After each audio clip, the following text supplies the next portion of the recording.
Yeah. So, what was your experience coming back here? Because having gone through the 5 years, and I came back here. I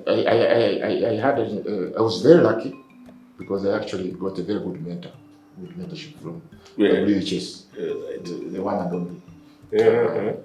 And it was by coincidence, some good luck, stroke of luck, because my head of department, a professor from MIT actually, many of them are from there, he said he had met this architect, senior Ugandan architect, at a Commonwealth conference, or maybe this international Union of Architects, and our senior Henry was very active in those areas, as they found out when I joined. So he said, when you go back, he's interested, he thinks there's space for students of architecture, young students of architecture, graduate architects. So I said, okay, definitely I'll take that contact. So when I got back, I actually checked, I had 3 options. I checked at his office for a job. Of course, I didn't get a straight answer. I checked at my OB, Walageki had a practice. And I checked at another, there was an Indian, Jamal, at that, Ajimal. I checked with Ajimal. So I had 3 choices. I actually had choices. And so I took one of senior architect. So I think when did you get back? I got back in the 90s. I stayed because at the time, just after graduation, there was a change of government. Right. And by the time I finished school, things were, they were not developing the way they're supposed to. And a lot of things like architecture were shelved. Nothing was going on. No one was building. So I stayed in Nairobi for all those years, practiced in Nairobi, which was a good experience because Nairobi at that time was developing. They were getting a lot of funding, mostly to show Uganda, to make Uganda jealous. So they were getting a lot of funding and a lot of, there was a lot of buildings going on, institutions, housing. So I got exposed to, some architecture, foreign architecture. Because mostly here, ours is Indian influenced. If you look at our shops, especially when you go out in the little towns, they have that Indian kind of monopitch. You have your pillars at the front and a flat face, and they say it is convenient. I mean, it is cheap to construct. It saves money. And they repeat it everywhere. That's right. I think, like you were saying, you had a tour when you were training. I think in architecture, students need to be exposed. Most of us come from humble backgrounds. If you have more than 2 rooms in your house, you are rich. Most people come from, the village type, a little house here, another hut there. But you are bright. You have what it takes to do architecture, but you are not exposed. You know nothing about the modern building materials, modern designs, equipment fittings. You only know the basics that are here.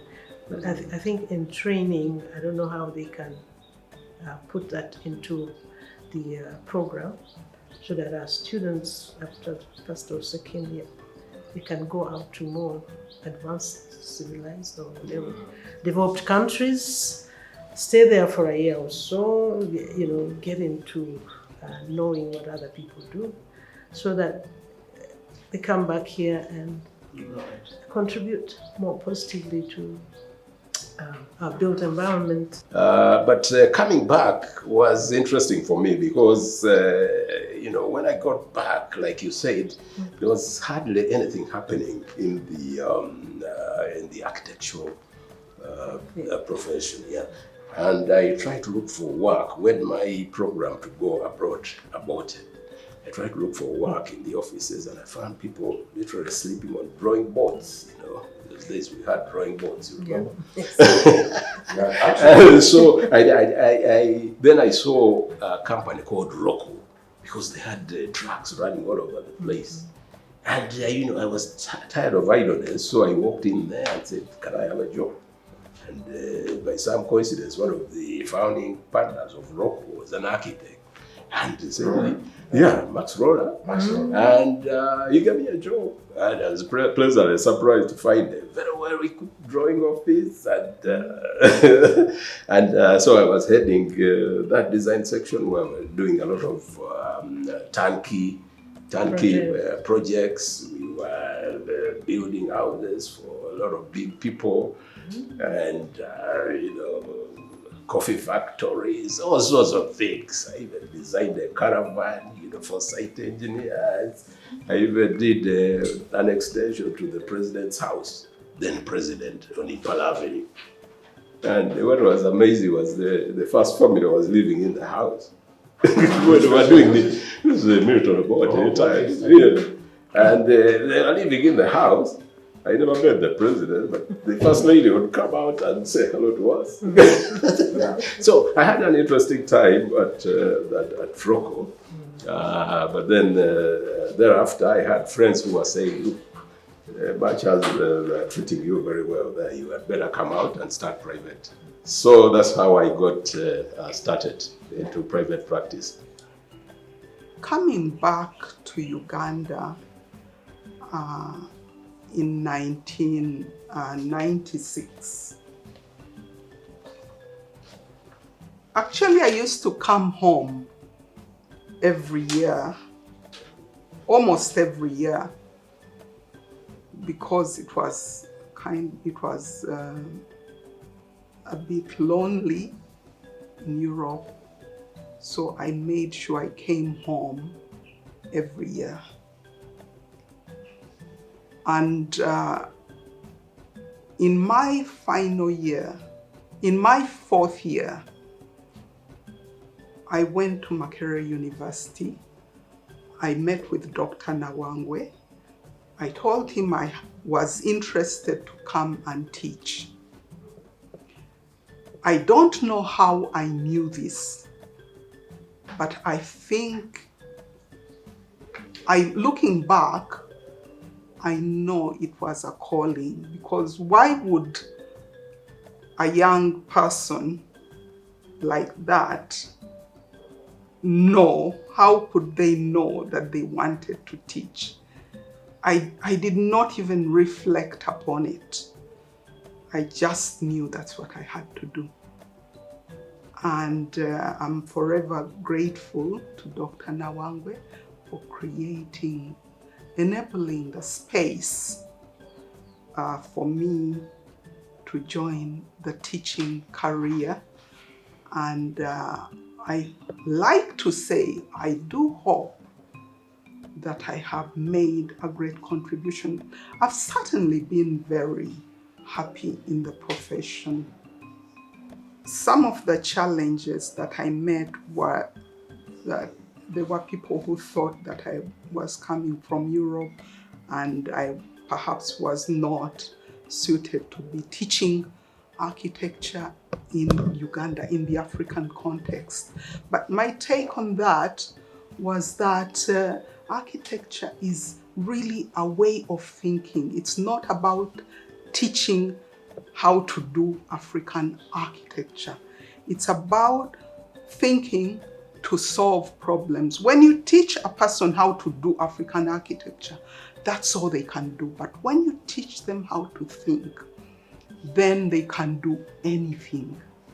And indeed, many of the students who have graduated through Makerere are employed in a wide range of spheres within the architecture profession. The architecture profession is very wide. Many people think it is confined to buildings, but actually architects can do a broad range of things. They can go into product development, which is an area that many are starting to get into. They can go into design of buildings. They can go into interior design. They can go into landscape design, or landscape design and landscape architecture. Did I say urban planning? Urban planning too. So there's a whole range, scope of career opportunities. Well, very interestingly, there are still, when I came back, buildings which really remained iconic to date. And I've had some experience even discussing who was the architect and figuring it out. Some of them which really still stand out are buildings like the Parliament building. My partner actually worked with Pitfield and Boisner for the last 29, 30 years. So he was very close with George Edmund. So I got to know quite a bit about some of these buildings designed by Pitfield and Boisner. Because before independence, and I've had now this experience as a trustee of the East African Institute of Architects, set up in 1913. All the firms, practicing firms, including Hughes and Polk, Pitfield and Boisner, of all the magnificent, iconic buildings until independence were, of course, designed by the expatriates. That's true. Including Kobacha for the Standard Chartered buildings. So I took interest, actually, in some of these old buildings. And interestingly, many of them, like the Parliament buildings, which Boisner won an international Commonwealth conference, Commonwealth competition, all over, actually got him here. And he said that Boisner was the architect for the Parliament buildings. But in the 50s, a young man, he came out, George Edmund used to tell me, he was a very young man, very happy and free and seeing this whole, market. So they were very organized, actually, very structured. But what you see in those buildings in terms of architecture, which I found also very interesting, is they are still, to date, they still stand out in terms of their concept. When you look at the siting, all the factors, the solar factors, the utility aspect, the functional aspects, the structure, and actually you realize that the key aspect, which we probably are missing to date, of the pre-independence buildings, Mulago included, UCB included, including Blandy, actually are down to very good details. That's right. Detail is key. And I think that's an ingredient that we tend to miss out now. That's right. The quality is also in the details. The devil is in the detail, as it were. And I think experience probably in that. I also got exposure to the High Court building. Is one of those iconic buildings that I still see standing up today. At what time I took over when architect Walabi, you remember? Yes. Obi. He got a stroke at one time, and I got into some arrangement with him to run his office, on his behalf. And that it is Hughes and Polkinghorne that designed that High Court building. And I had access to the archives and looked at the drawings. And what was amazing, like you say, is the level of detailing. The volume of work in terms of drawings was simply amazing. So I think that is something maybe that we are lacking today, detailing. And whenever we groom these young people in our practices, it's always a struggle to get them to draw details and, so. Because when you don't do that, you leave the finishing of a building to the contractor. And most of them also, their training is not that. You get a few that know, understand wood, or they do decorative work in concrete.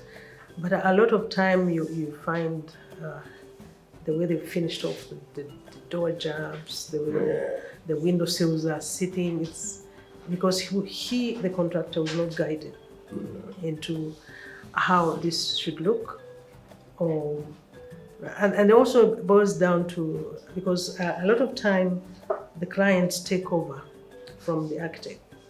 Say, you give me the plans, I'll supervise. Okay. And because he thinks paying you that extra, whatever, for your time is a waste of money. And then, because he has the money, yes, and he has an idea of what he wants, but how to instruct the builder to get him exactly what he wants. There's a challenge. So you find things that are windows that are badly fitted, bathrooms that, and a lot of money is wasted in that, because a tile is a tile, whether it's fitted badly or well, you spend the same amount of money. So maybe we should get people to understand and know what's involved in a supervising construction, and getting for them to get exactly what they want, because they've allowed someone to stay on the job and supervise through construction and give the right instructions to the builder. And I think that's why a lot of our built environment is such a mess, because supervision is taken away from the designer, and the owner takes on, because he has more trust in the builder.